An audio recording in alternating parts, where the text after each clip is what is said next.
ចង់បង្កើត brand ជីទឹកផ្ទាល់ខ្លួនមែនទេសូមតាមដានវីដេអូនេះពីដើមដល់ចប់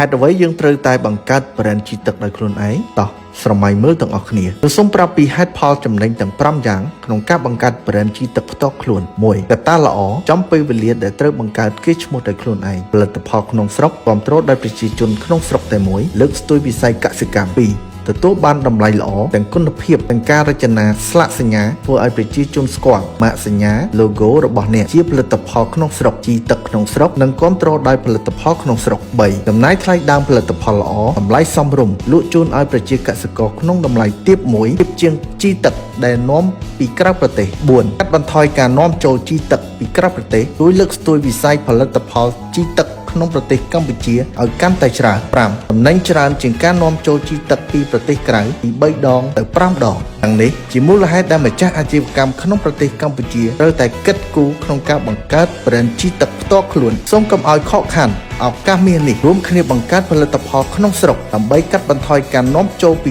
ក្រៅប្រទេសធ្វើឲ្យកសិករចំណេញច្រើនក្រុមហ៊ុនជីសូដាអេកូមានទទួលបង្កើត brand ជីទឹកអកម៉ូនទឹកលើដំណាំកសិកម្មគ្រប់ប្រភេទតាមតម្រូវការក្រុមហ៊ុនជីសូដាអេកូធានាគុណភាពតម្លៃការរចនា logo ជូនម្ចាស់អាជីវកម្មតាមស្តង់ដារនិងតម្រូវការចង់បានក្រុមហ៊ុនជីសូដាអេកូគឺជាដៃគូដ៏ជឿជាក់សម្រាប់អាជីវកម្មរបស់អ្នក